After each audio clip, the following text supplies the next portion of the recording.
Well, we're back to true crime. Unfortunately, I saw just a headline about this story while I was searching other topics weeks ago, so decided to come back to it. And reading the actual whole story, makes you a bit sick to your stomach. A.D. Payne is an attorney in Amarillo. He was a recent candidate for a district judge, but had withdrawn his name from consideration. He'd been an attorney in several murder cases in the last year. Was considered an upstanding member of the community, blah, blah, blah. His wife was killed the end of June 1930, and their 11-year-old possibly fatally injured while driving in the family car by what police believed to have been dynamite or some other powerful explosive. They found wiring and dry cell battery pieces in the wreckage. July 2nd, 1930. Payne was convinced that what had caused the family car to explode was actually intended for him. He claimed to have information that could lead to an arrest, but was not going to discuss what that may be just yet. Quote, "I have given everyone the benefit of a reasonable doubt, and I have tried to be fair. I could not associate even an enemy with such a terrible crime, but some conclusions are forced upon us." End quote. Very graphic. This newspaper said that Mrs. Payne had been, quote, "blown to pieces and the body of her son mutilated," end quote, by a bomb that had been planted under the driver's seat. August 6, 1930. Well, quite the turn of events over the last month. The 38-year-old Payne was charged with murdering his wife. He is the one that planted a bomb in the family car that killed her and injured his son. Why? Well, at this point in time, it was because he was hot to trot for his secretary and didn't want anything or anyone interfering with that. However, now he has a different worry than just being charged with murder. There is a fear of mob violence against him, and he's being held in an unnamed jail in the Texas Panhandle. Earlier in the day of August 6th, a crowd of men and boys burst into the Amarillo jail demanding Payne.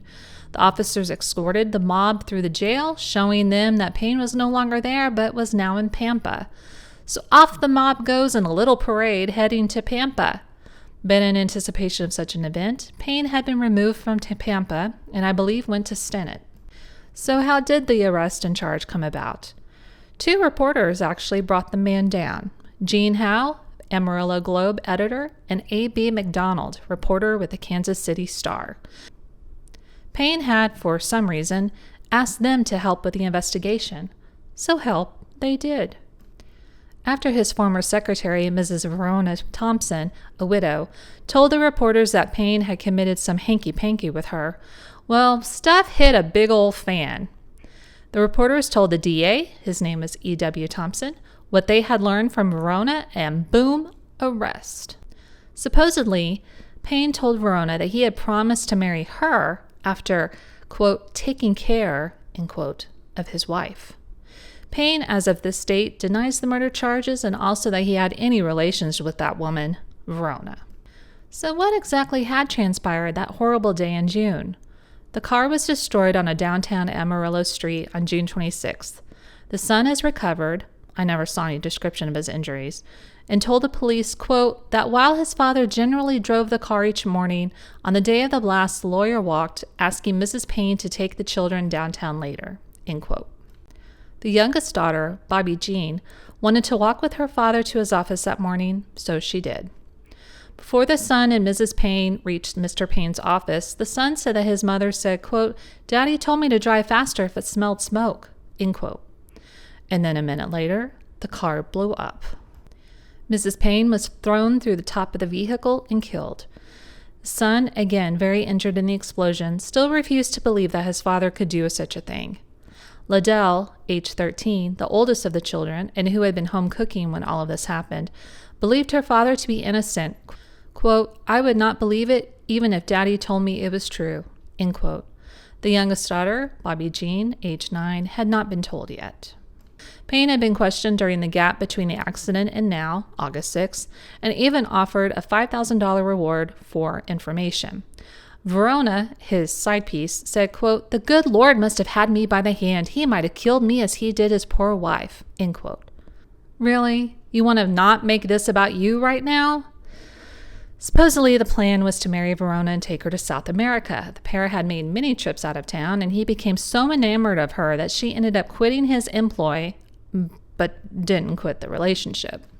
The DA said that the investigators discovered that Payne had taken out $30,000 in life insurance on his wife shortly before she was killed and had insured his son for $10,000 and his daughter for $5,000. Now, I'm not sure if this was per daughter, as he has 2 daughters, or just for one, and if so, I don't know which one. At the time of the arrest, the police had found 2 notes in Payne's pockets, written in pencil. The 2 notes were actually letters, one addressed to the sheriff and one to the police, supposedly signed by safe blowers, claiming that explosives had accidentally been put into the car the night of June 26th. August 7th, 1930. Payne has now admitted his guilt and said he would make a confession, said that he was the, quote, meanest man in the world, end quote, but was waiting for the arrival of his brother Sidney before he makes a written confession. Sidney is from Tullis, Texas, and is headed to Stinnett, expected to arrive sometime the same day. August 8th, 1930. Payne wrote out a 63-page confession and signed it, detailing the series of attempts to take his wife's life before finally succeeding. Oh, more than one? Yeah. More than 2? Yeah. More than 3? Yeah, let me save you the trouble. He tried at least 5 times prior to this particular bombing to kill his wife. Officers stated that he talked almost constantly from 8 a.m. until 4 a.m. His one regret, that the bomb didn't also kill his son, the son that had been given his own name, his son who cannot believe his father would do anything so unfathomable. Makes my stomach turn. Payne was asked by reporters, quote, how have the officers treated you since your arrest, end quote. Quote, with utmost consideration, they have been gentlemanly and I have no complaint, end quote. He realized he hadn't committed the perfect crime, but didn't expect to be captured so quickly. He hoped that the penalty would be expedited so he could just die, and that he would not plead insanity to the charges. Sidney, his brother, arrived at the courthouse, seemingly in disbelief at his brother's confession, but when he emerged from the room where his brother did the confession, his face was, quote, haggard, and he appeared near a nervous collapse, end quote. Quote, I thought it more humane to kill her than for her to find out the way I had been living.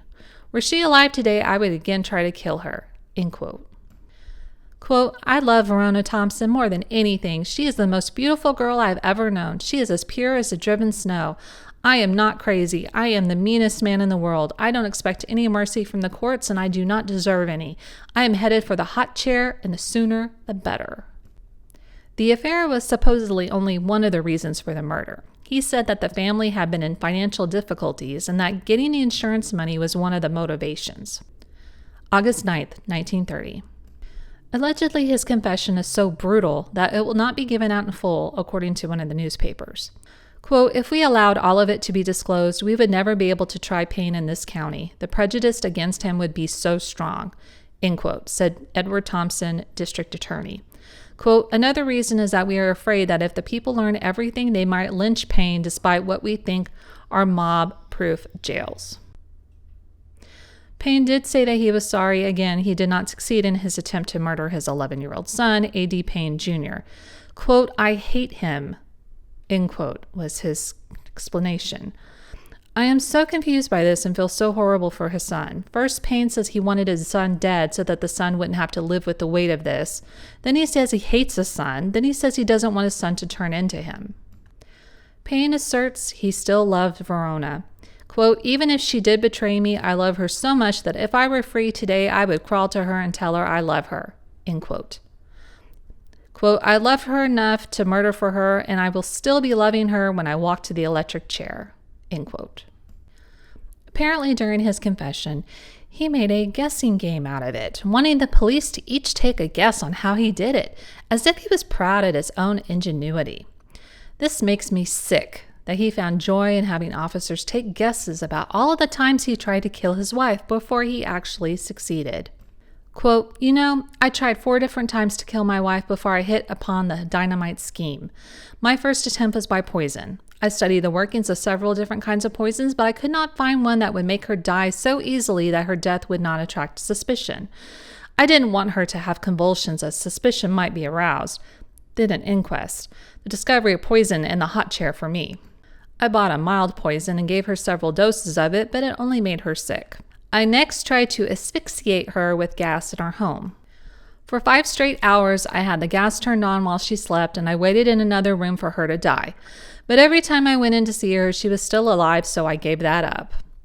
My third plan was to drown her in Bishop's Lake near Amarillo. I took her out there in the car, intending to let it run off the bank where the water was deep, and then we both spilled out of the car.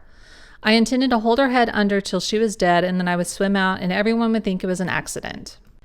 The fourth attempt was with a shotgun last March. I bought a shotgun for $5 at a secondhand store, especially to kill her with. I brought it home and gave it to my little boy to shoot rabbits with, pretending that this was why I bought it. I rigged up a string apparatus to the trigger, and I placed it in the closet where she kept her clothes, and it was arranged so that when she opened the closet, it would go off and hit her in the chest. She did open the door, but she was standing to one side a little, so the charge of shot went through the ball of her thumb, just missed her head by an inch, and went through a door panel and so up on the ceiling. I was out in the front yard playing with the children when the gun went off, waiting and expecting to find her dead when I ran in.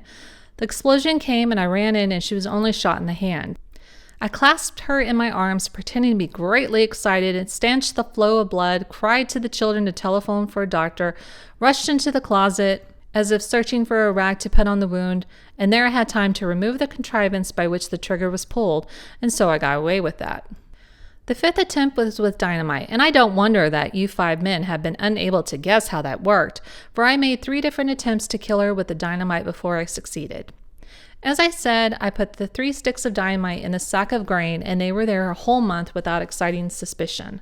The first thing I had to do was set up the habit of walking downtown in the morning, so there would be no suspicion when I should walk down on the fatal morning, leaving the car for her and my boy to bring down later.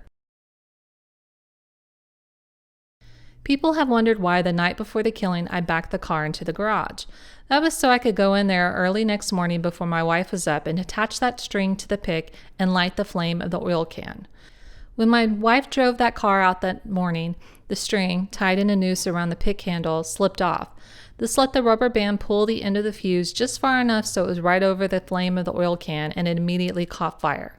It was a slow-burning fuse, 2 feet and 4 inches long, as I said. I had figured it all out that the car would driven at the usual rate of speed would travel 10 blocks before the flame, traveling up the fuse, would reach the detonating cap and set off the dynamite. But I was mistaken in that estimate. The explosion came when the car had traveled 6 blocks, but that don't matter. It did the work. End quote. From what I understood, he had tried either the day before or just days before, and when his wife pulled up to his office unscathed, he ran outside and put the flame out in the car because he had anticipated it would have already blown up, and I guess didn't want his building blown up instead. Quote, "Oh, I am a fiend, all right, a monster. That is one reason why I wish I had killed my son when I did his mother. I'm afraid he might inherit some of my fiendishness." One of the officers asked, quote, "What about your 2 girls?" End quote. Quote, "Oh, they're all right. I like the 2 girls. All I was after was to kill the wife and the boy." End quote. Once he was asked if he felt any remorse, quote, "No, I don't. If it had gone through and I could have won Verona by it, I would have been supremely happy, but I played my card and lost and will take my medicine." End quote. August 10th, 1930. Payne wrote a letter to the 2 reporters that investigated the crime at his request and turned him into the police. Quote, "Gentlemen, you've called me a liar. You say my confession is a plea for sympathy and an effort to make the public believe that I am insane so that when I go to trial, I can make a plea of insanity and get away with it. The only difference between you and me is that I used to be a liar when it served my purpose to lie, but I have quit and am telling the truth. If there is any delay in my trip to the electric chair, it will be the fault of the state of Texas and will be over my protest, for I want to go to the electric chair just as soon as possible. I want to say further that although I am a nervous man, if you 2 will come to Huntsville and see me electrocuted, you will be more scared in watching me than I am in giving the party." End quote. The letter was signed A.D. Payne. August 22nd, 1930. Apparently there was a prison break stopped by a woman, the sheriff's wife, who knows her way around a gun. Why am I mentioning this? Because Payne was in prison at this time. According to the newspaper, quote, "He sat contemptuously in his cell while the break was in progress and refused to attempt escape. Quote, "They were foolish to try it," he said, "at least at mealtime." End quote. August 30th, 1930. Payne ended his own life in his prison cell, not unlike in the way he killed his wife. Supposedly, Payne carries around a vial of nitroglycerin around his neck, and the officers believe that this is what caused the fatal explosion. Late the day before, he had been visited by two of his children, the oldest daughter, Liddell, and the son who had been injured, both who he greeted with, quote, "hysterical display of affection," end quote. Payne gave a letter written to his mother and a letter to the mother of his wife by means of a fellow prisoner. More about those letters in a sec. And Payne exploded a few minutes later. Apparently, he asked the group of prisoners, about 9 in number, to leave his cell, telling them that they'll know why he has the nitro around his neck soon. Apparently, his strong desire to avoid trial was the motivation. Officers claim to have not noticed the vial and have not removed his clothing since his arrest, so it's not known how long he's had that and how he got it in. The county doctors say that the death was instant. Payne's brothers were apparently going to attempt to get him out of the death penalty by pleading insanity. But Payne long denied he was insane and had never had plans to declare insanity. Quote, "Shortly afterward, he handed his diary and books and 2 letters, one to his mother and the other to his wife's mother, to R.L. Condor, Jr., a prisoner, and asked him to keep them. Condor went away to leave them in his own cell. Payne asked the other prisoners to go away, saying he wished to be alone. Commodore Pulliam, an aged prisoner, was sleeping in a lower bunk on the opposite side of the room from the upper bunk Payne occupied. Pulliam said the lawyer lay face down on his bunk. He raised himself slightly and seemed to press something. There was a blinding flash and roar. Pulliam was knocked to the floor by the explosion, spattered with blood, and the blast tore a gaping hole in Payne's chest. The berth was set on fire, as were Payne's clothes, which were torn to shreds. August 31st, 1930. Payne allegedly waited to kill himself once he thought he had passed the life insurance 1-year deadline for suicides. Or actually, he went over a day either to be sure or because he miscalculated, so that his children could benefit from his $10,000 policy. Unfortunately, the policy is actually contestable for 2 years, so that 1-year deadline related to suicides didn't really mean anything. The insurance company declared there was no certainty at this point in time that the children would receive any money. The letters he wrote to his mom and to his wife's parents, left in the care of a fellow prisoner, were basically the same. He asked them for forgiveness and that, quote, "this way out," end quote, was for the best interests of his children. He wrote that he would soon join his, quote, "beloved," end quote, wife over yonder. Quote, "all that I have done is for the love of my dear wife and our darling children," end quote. In his diary, he inserted the wish that he could take, quote, "my dear children along with me," end quote, and admonished them, quote, "to show the world that you can make fine men and women," end quote. Quote, "I have waited until August 29th so the children would receive the benefit of my insurance, which now is more than a year old. I'm no more afraid to die than to walk in the sunshine," end quote. The DA said that the grand jury would be asked to investigate whether or not the vial had been smuggled in the jail by an outsider. I never heard any more about this and how long he had the vial on him and if he had smuggled it in or if a visitor had. October 12th, 1930. His children were indeed paid $12,000 of life insurance. They didn't get the full amount. I guess there was a settlement that instead of the $10,000 on Payne's life, they got $9,000. And instead of the $5,000 on their mother, they got $3,000, which is small comfort, but I hope they were okay. I didn't see where they ended up after all this all happened, but I do know in trying to confirm the age of the son, which was listed as 3 different ages across newspapers, that he lived to be about 84. I'm always interested in the psychology of crimes like this, what the thought processes are. Payne would rather kill his wife than just about any other alternative he had available to him. He wanted his son dead for various reasons, depending on the time of day you asked him. It's just sad. If you enjoyed listening to this story and would like to see more, please like and subscribe. Thank you.